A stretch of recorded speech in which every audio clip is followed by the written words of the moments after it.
Sisi sasa, wao wamefanya ya kwao, sisi tunabuni vipi? Niliwahi kusema siku moja, nunua hata ndizi, hata epo, lihifadhi, mpelekee mkeo zawadi. Hivi vizawadi hivi vinamfanya mwanamke akuonewa. Maana kuna wanawake leo wameolewa hajawahi kuletewa zawadi na waume zao mpaka leo, na dume yupo kauzu, hana mpango wa kupeleka zawadi kwa mkewe.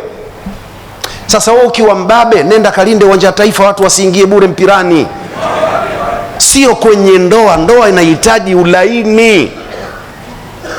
Ndio ile aya aliisoma mmoja hapa, an khalaqa lakum min anfusikum azwajan, ile aya 21 surati Rum, ile waja'ala bainakum mawaddatan wa rahma. Nini rahma? riqatun fil qalbi tahtadhi tafaddula wal ihsan. Kwa hiyo nakuombeni sana akili, kuwa mbunifu. Sio kitu kidogo kwa mama mkwe, kitu kidogo kwa mama mkwe, kitu kidogo kwa baba mkwe, unaonekana mwanamume wewe una hila, una tatizo.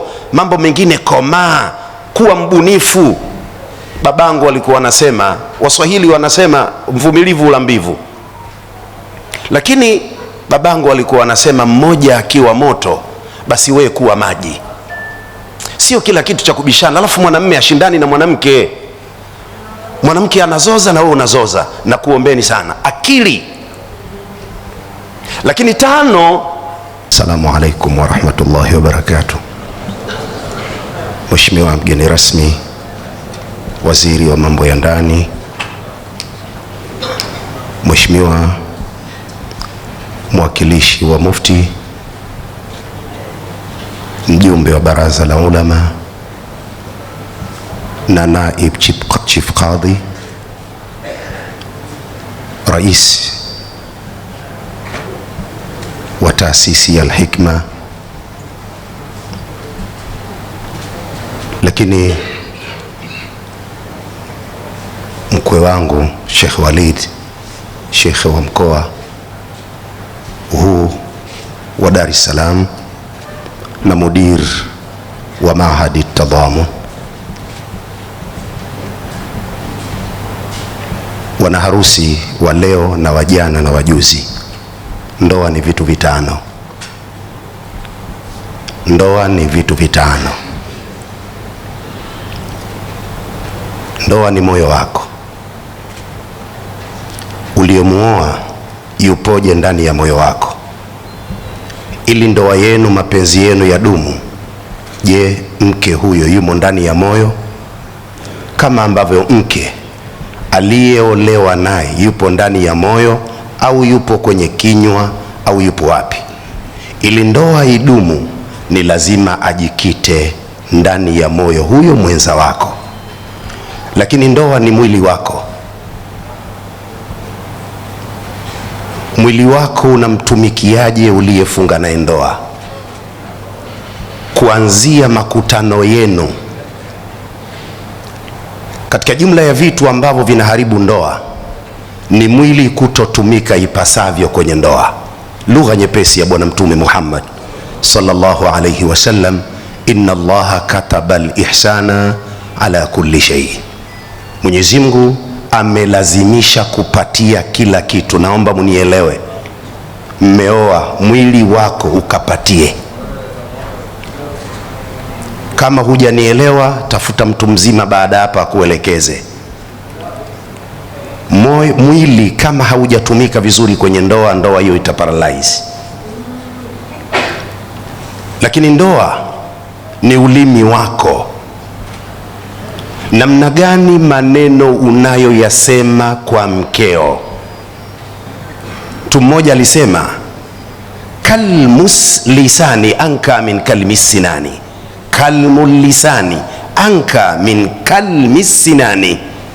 Jeraha la ulimi laumiza zaidi kuliko jeraha la mkuki. Hakikisha ndoa yako inakusababishia kila siku uwe msanii wa maneno. Mara nyingi huwa nasema, mwanamke hakuna kitu anachokipenda kama kusifiwa. Mwanamume ukipenda kusifiwa, tutakutilia mashaka. Tabia ya kupenda sifa ni ya mwanamke. na mwanamke usipomsifu haamini yupo na wewe, na wala si shida kumsifia mkeo. Hebu jaribu kutengeneza mistari, msifie mwili wake, msifie macho yake, msifie maneno yake, msifie msifie msifie na msifie, lakini si mbele za watu. Unapokuwa naye, ulimi wako uwe ni chachu na chanzo cha kutunza ndoa yako. Bahati nzuri, mara nyingi huwa ninasema, katika wengi waliosema hapa, mimi mwenyeji zaidi kwenye ndoa.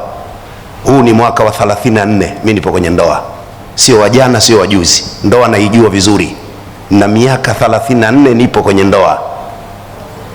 Kwa hiyo mimi ndoa naijua miguu yote miwili. Hakuna kitu bora kama ulimi wako. Lakini pia